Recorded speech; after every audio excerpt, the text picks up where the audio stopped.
नमस्कार मित्रांनो. आज तर खरं रिव्ह्यू द्यायला मला जरा उशीरच झाला. त्यामुळं आता वेळ न दवडता पटकन मी तुम्हाला पिंगा ग पोरी पिंगा या मालिकेचा अगदी थोडक्यात रिव्ह्यू देते. तर पहा, आता सुरुवातीला आज युवराज येणार असल्यामुळं श्वेता फार टेन्शनमध्ये असते. तेवढ्यात दारावरची बेल वाजते. श्वेता काय दरवाजा उघडतच नाही. तर प्रेरणा तिथे येते आणि ती श्वेतावरती ओरडत म्हणते, "काय गं श्वेता, का दार उघडत नाहीयेस? अशी इथे उभी आहेस?" असं म्हणत आता प्रेरणा दरवाजा उघडते. तर समोर युवराज आलेला असतो. आता युवराजला पाहता श्वेता फार घाबरते. तर प्रेरणाला आनंद होतो आणि ती म्हणते, "साहेब तुम्ही आलात, या ना आतमध्ये." असं म्हणत आता प्रेरणा युवराजला आतमध्ये बोलवते. पुढे प्रेरणा तेजाला पण आवाज देत तिला बाहेर बोलवून घेते. आता प्रेरणा आणि तेजा नेहमीप्रमाणे युवराजचं कौतुक करू लागतात. प्रेरणा म्हणते, "साहेब तुमच्या बिझी शेड्यूलमधून तुम्ही वेळात वेळ काढून आलात ना, खरंच आम्हाला खूप छान वाटलं." तर तेजा म्हणते, "सॉरी टू से, पण सामान्य माणसांच्या राजकारणी माणसांबद्दल खूप चुकीच्या कल्पना असतात. पण तुम्ही तसे अजिबात नाहीयेत. खरंच." यावरती आता युवराज शाळसुटपणाचा आव्हानात म्हणतो, की "अहो ताई, असं का बोलताय तुम्ही? सगळ्यांना मी ताई म्हणालोय ना. मग आता आपण एक कुटुंबच झालो ना. कुटुंबासाठी मी वेळ नाही द्यायचा तर कोणी द्यायचा? आणि आमच्या नानासाहेबांनी मिथिलाताईंच्या वडिलांना प्रॉमिस केले, काही लागलं तर आम्हाला सांगायचं आणि आमच्या नानासाहेबांचा शब्द हा आमच्यासाठी शेवटचा शब्द आहे."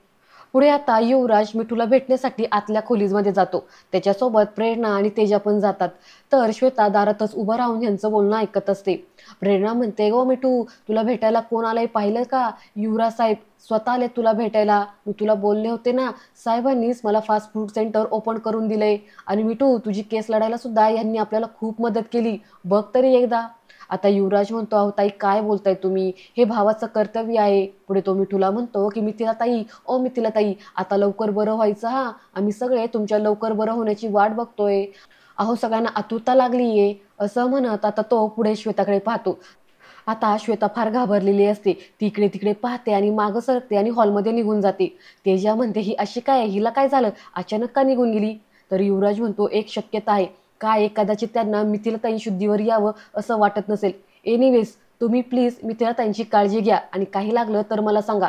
मी येतोच." असं म्हणत आता युवराज बाहेर निघून येतो. तर तेजा आणि प्रेरणा ह्या आतल्याच खोलीत असतात. पुढे युवराज बाहेर आल्यावरती तो श्वेताच्या शोल्डरवरती टॅप करत म्हणतो, की "हाय बेबी, काय अवस्था झाली तुझी? कोणाची तरी नजर लागली वाटतं." आता श्वेता मात्र फार घाबरलेली असते. पुढे युवराज श्वेताचा हात पकडतो आणि म्हणतो, की "आधी मी भेटायला आलो की लगेच मिठी मारायची. मी जायला लागलो की मला थांबवायचीस. माझ्या मैत्रिणींना भेटायला ये असा आग्रह करायचीस. आता आलो इथे तर तुझा चेहरा का असा पांढरा पडलाय?" तर आता श्वेता फार घाबरलेली असते आणि ती रडतच म्हणते, की "सोड अनिमेष, मला फार दुखतंय." तर युवराज म्हणतो, की "कोणाशी बोलतेस तू? कोण अनिमेष? मी अनिमेष नाहीये, मी युवराज आहे. कोण आहे मी?" असं म्हटल्यावरती आता श्वेता अडखळत आणि खूप घाबरत म्हणते, की "युवराज." युवराज म्हणतो, "that's like my sweet girl. आता असं शहाण्यासारखं वागायचं. वागशील ना?" तेवढ्यात आता वल्लरी आणि मनोज येतात. हे युवराजला कळतं. त्यामुळे आता युवराज लगेच त्याचं कॅरेक्टर चेंज करतो आणि म्हणतो, "श्वेताताई तुम्ही रडू नका. हे बघा, या प्रकरणातून तुम्ही निर्दोष सुटाल ना, तर सगळ्यात आधी मीच तुमची माफी मागायला येईल. माझी भूमिका फक्त मिथिलाताईंना न्याय मिळवून द्यायची आहे, बस." पुढे तो आता वल्लरी आणि मनोजला आल्याचं पाहतो आणि म्हणतो, "अरे वल्लरीताई, दादा नमस्कार." आता मनोज नमस्कार करणार तर वल्लरी त्याचा हात पकडते आणि डोळ्यानेच खुणवते, की "करू नका म्हणून नमस्कार." तर हे युवराज आता नोटीस करतो. पुढे युवराज म्हणतो, "काही नाही, मी ना मिथिलाताईला भेटायला आलो होतो. लवकर बऱ्या होतील त्या. काही लागलं तर आहोत आम्ही. चला, पक्षाची खूप कामं बाकी आहेत. येतो मी, काळजी घ्या." असं म्हणत आता युवराज तिथून निघून जातो. पुढे श्वेता ही वल्लरीच्या गळ्यात पडते आणि रडू लागते. पुढे श्वेता म्हणते, की "अगं वल्लरी, तू कुठे निघून गेली होतीस? मी एकटी पडले गं. आता मला फक्त तुझाच आधार आहे. तू कुठे गेली होतीस? प्लीज तू कुठे जाऊ नकोस. माझ्यासोबतच राहा." आता वल्लरी तिला शांत करत म्हणते, की "तुम्ही शांत व्हा श्वेताताई. हे बघा, आता मी कुठेही जाणार नाही. मी आले आहे ना, आता तुम्ही शांत व्हा. हे बघा, आता सगळं काही ठीक होईल." तेवढ्यात आता तिथे तेजा आणि प्रेरणा बाहेर येतात. तेजा म्हणते, की "अरे तुम्ही इथे कसं काय आला?" पुढे ती श्वेताला असं रडताना पाहून म्हणते, की "आणि हिला काय झालं? ही का रडतीये?" तर वल्लरी म्हणते, "काही नाही, मला पाहून जरा भावूक झाल्यात, बाकी काही नाही." प्रेरणा म्हणते, "ते सगळं जाऊ दे, पण घरचं लग्न सोडून मनोज भाऊजी आणि वल्लरी तुम्ही इथे कसं काय आलात? काही झालंय का?" वल्लरी म्हणते, "सांगते, सगळं काही सांगते. मी कशी आले, का आले. पण त्याआधी आपल्याला बऱ्याच प्रश्नांची उत्तरं शोधायची." पुढे ती श्वेताला म्हणते, की "तुम्ही काळजी करू नका श्वेताताई. सगळं काही नीट होईल. सगळं काही ठीक होईल. तुम्ही शांत व्हा पाहू." त्यानंतर आता श्वेता मिठूच्या जवळ बसते आणि म्हणते, सगळं जग विरोधात गेलंय ग माझ्या, पण तुला माहिती आहे ना खरं काय आहे ते. मान्य आहे मी तुझ्यावरती ओरडले, नको नको ते आरोप केले, पण या परिस्थितीत तुझीच गरज आहे ग मला, तुझीच साथ आहे मला. प्लीज मिठू बोल ना, एकदा काहीतरी बोल, अगं माझ्याकडे तरी बघ ना प्लीज. असं म्हणून आता श्वेता जरा रडायला लागते. तेवढ्यात आता पाठीमागून वल्लरी येते आणि म्हणते की काय बोलताय मिठूताईंशी, माफी मागताय का त्यांची. श्वेता म्हणते हो, पण ती कुठे बोलते बघ ना. वल्लरी म्हणते, पण कशासाठी माफी मागताय तुम्ही त्यांची. श्वेता म्हणते, सगळ्याच गोष्टींसाठी. मी इतकी रागावले तिच्यावरती, इतकी तिला बोलले, नाही नाही तर तिच्यावरती आरोप केले, तिच्या अंगावरती धावून गेले, तिच्यावरती हात उचलला, सगळं चुकलं ग माझं. वल्लरी म्हणते, खरं सांगायचं तर तुम्ही वेगळ्याच गोष्टीसाठी त्यांची माफी मागायला हवी. श्वेता म्हणते की म्हणजे. वल्लरी म्हणते की म्हणजे मिठूताईंना समजलं होतं खरा अनिमेष कोण आहे ते, बरोबर ना. हल्ला तुमच्यावरती होणार होता, पण चुकून मिठूताईंवरती झाला. हा हल्ला अनिमेषनीच केलाय, चूक की बरोबर. आता हे असं ऐकल्यावरती श्वेताला धक्काच बसतो. ती उठते आणि वल्लरीला म्हणते, काय सरभरलीस का ग तू. वल्लरी म्हणते की श्वेताताई, अजून पण खोटं बोलणार आहात का तुम्ही. अहो किती काळ असं सत्य लपवणार आहात. काय आहे ना खरं ते आता सांगून टाका. श्वेता म्हणते, काही मी लपवत नाहीये, उगाच काही पण स्टोऱ्या बिऱ्या बनवू नकोस. आता वल्लरी जरा रागात श्वेताला म्हणते की श्वेताताई, बाद झालं, हे बघा मला सगळं काही समजले, अनिमेष कोण आहे, कुठे राहतो, काय करतोय ते सुद्धा पुराव्यासहित. असं म्हणत आता वल्लरी मोबाईलमधला व्हिडिओ श्वेताला दाखवते. पुढे वल्लरी म्हणते, अजून पण खोटं बोलणार आहात का. मिठूताईंकडे बघा हो, एकदा त्यांची अवस्था बघा, का सगळं लपवताय तुम्ही. सांगा खरं काय आहे ना ते सांगा.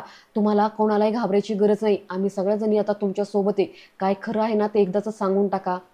मित्रांनो, हा सीन पाहताना ना मला सुद्धा असं झालं होतं की बाई एकदाच सांगून टाक, काय आहे ना ते अनिमेषचं ह्या सगळ्यांना सांगून टाक. कसं आहे ना, आता आपल्याला कळालंय ना, त्याच्यामुळे आता श्वेता जर असं म्हटली ना की नाही नाही मी काही लपवत नाही, तर मला खरंच या श्वेताचा जरा रागच येतो. असो, तितक्यात आता तिथे तेजा, प्रेरणा आणि मनोज येतात.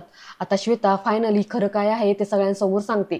ती म्हणते की खूप लपवण्याचा प्रयत्न केला वल्लरी मी, अगं सगळ्यांचे जीव वाचवण्याचा खूप प्रयत्न केला, पण आता हे सगळं बराच वेळ लपून राहणार नाहीये, सत्य सगळ्यांना कळणारच आहे. हो, माझा बॉयफ्रेंड अनिमेष म्हणजेच युवराज ढवळे पाटील हाच माणूस आहे, हा तोच माणूस आहे ज्याने मिठूची अशी अवस्था केली. आता हे ऐकल्यावरती प्रेरणा तेजाला मात्र मोठा धक्काच बसतो.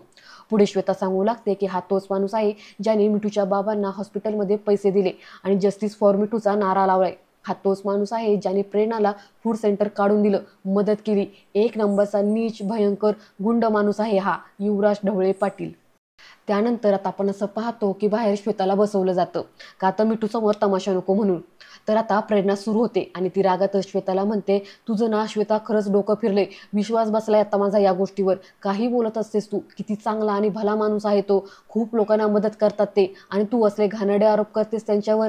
तर तेजा सुद्धा रागात श्वेताला म्हणते, नाहीतर काय, मी तर स्वतःच्या डोळ्यांनी बघितलंय त्यांना लोकांची मदत करताना, समाजसेवा करायला आवडते त्यांना, मला तरी तो माणूस जेन्युइन वाटतो. आता प्रेरणा पण रागात म्हणते की एक्झॅक्टली, आणि अशा भल्या माणसावर तू असले नको ते आरोप करतेस, तुझ्यावर कसा आम्ही विश्वास ठेवायचा, सांग ना कसा विश्वास ठेवायचा. तर मनोज आणि वलरी हे दोघं जण शांतपणे या दोघींचं सगळं काही बोलणं ऐकत असतात. वलरीचा तर असा ॲटिट्यूड असतो ना की बोला, काय बोलायचं ना ते एकदाच बोलून टाका, मग मी तुम्हाला सांगते. तर तेजा म्हणते की प्रेरणा, मिठू ना हिला खोटारडी म्हणायची ना तेच बरोबर आहे, नुसती फेकत असते गोष्टी इकडच्या तिकडच्या. बरं तेव्हा लॉजिक पण बघते का, तर नाही, सगळं इलॉजिकलच बोलत असते ही. प्रेरणा म्हणते, काय ना श्वेता, हे सगळं घडून गेल्यानंतर लोक आपल्याविषयी खूप घाणेरडं बोलत होते, खूप वाईट साईड चर्चा करत होते, आणि त्यामुळंच माझ्या डब्यांचं काम पूर्णपणे बंद झालं होतं. तेव्हा युवराज साहेबांनी खंबीरपणे मला पाठिंबा दिला, मला ते फूड सेंटर ओपन करून दिलं, माझं नवीन काम उभं राहिलं, त्यामुळं आता मला घरी पण पैसे पाठवता येतात, माझ्या बाबांची ट्रीटमेंट व्यवस्थित चालू आहे, आणि तू डायरेक्ट असं सगळं बोलून मोकळी झालीस. मिठूच्या हल्ल्यामागे ते आहेत, कसं शक्य आहे, तुला लाज कशी वाटली नाही ग अशा भल्या माणसावर असे आरोप करताना. तेजा म्हणते की आणि याच माणसाने मिठूच्या हॉस्पिटलचं बिल सुद्धा भरले, मग हा माणूस असं सगळं का करेल, त्याला काय गरज आहे हे सगळं करायची, काय झालं आता, का गप्प आहेस, बोल ना, मी विचारलेल्या प्रश्नांची उत्तरं नाही आहेत ना, मग उगाचच भलते सलते आरोप करून लोकांना डायव्हर्ट करायचं नाही श्वेता. आता फायनली वल्लरी म्हणते की झालं का तुमच्या दोघींचं बोलणं, आता हे बघा मी काय दाखवते. असं म्हणत आता वल्लरी तो मोबाईलमधला व्हिडिओ ह्या दोघींना दाखवते. आता ह्या दोघी जणी तो व्हिडिओ पाहतात आणि श्वेताला आणि युवराजला असं एकत्र बघून ह्या दोघींना जबर धक्का बसतो. श्वेता म्हणते की मी खोटं बोलत नाहीये, हाच अनिमेष आहे. काही वर्षापूर्वी आम्ही भेटलो होतो. त्याने मला त्याचं नाव अनिमेष सांगितलं. आधी फक्त मैत्री होती, मग हळूहळू कधी प्रेमात पडलो कळलंच नाही. तासन तास गप्पा मारायचो, त्याला सारखं भेटायचं असायचं मला. इतकं सगळं छान चाललेलं होतं, पण हळूहळू सगळं बदललं. वल्लरी आपल्या घरात राहायला आली ना, त्याच्या आधीची गोष्ट आहे. साधारण वर्ष झालं असेल तेव्हा मी तुम्हाला सांगितलं की माझा अनिमेष नावाचा बॉयफ्रेंड आहे. पण मग मला तेव्हाच कळालं की मला जो मुलगा अनिमेष म्हणून रोज भेटतोय तो युवराज पाटील आहे आणि तो एका मोठ्या पॉलिटिशियनचा मुलगा आहे. मला कळलंच नाही तो असं का वागला ते. इथे घरी कोणी नसताना मी त्याला एकदा घरी भेटायला बोलवलं. त्यानंतर आता मित्रांनो, ह्यांनी ज्यावेळेस युवराज हा श्वेताला घरी कोणी नसताना भेटायला आला होता तो सीन ह्यांनी दाखवलेला आहे. तर आता श्वेता ही अनिमेषला म्हणजेच युवराजला म्हणते की अनिमेष, एवढं खोटं का बोललास माझ्याशी? तुला जरा तरी लाज वाटते का? तू काय केलेस ते? यावरती युवराज म्हणतो की श्वेता बेबी प्लीज शांत हो, प्लीज शांत हो. आधी मला काय बोलायचं ना ते तरी ऐकून घे. श्वेता रागातच म्हणते की कुठल्या तोंडानं मला शांत राहायला सांगतोयस तू? हे का केलं असं सगळं? यावरती युवराज म्हणतो की बेबी मी मान्य करतो मी खोटं बोललो, पण मी तुला हे सगळं सांगणार होतो. पण त्याआधी मला बघायचं होतं की तू इतर मुलींसारखी माझ्या नावावर माझ्या स्टेटसवर प्रेम करतेस की खरंच माझ्यावर करते. बस प्लीज ट्रस्ट मी खरंच. यावरती श्वेता म्हणते खरंच हेच कारण होतं? युवराज म्हणतो हो, हे एकच कारण होतं. हे बघ बेबी, इतर मुली माझ्या स्टेटस माझ्या नावाच्या मागे लागतात, पण तू तशी नाहीयेस. तुझं खरंच माझ्यावर प्रेम आहे. तू माझ्याशी लग्न करशील का? असं म्हणत आता तो गुडघ्यांवरती बसतो. श्वेता म्हणते उगाचच मला बरं वाटावं म्हणून बोलतोस का हे? युवराज म्हणतो अगं खरंच बोलतोय मी, बोल ना लवकर, माझा गुडघा दुखायला लागला.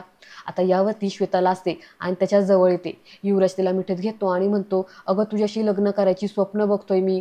तुला खरंच खूप सुखात ठेवल, जगातली सगळं सुख तुझ्या पायाशी आणून ठेवल. Really I love you.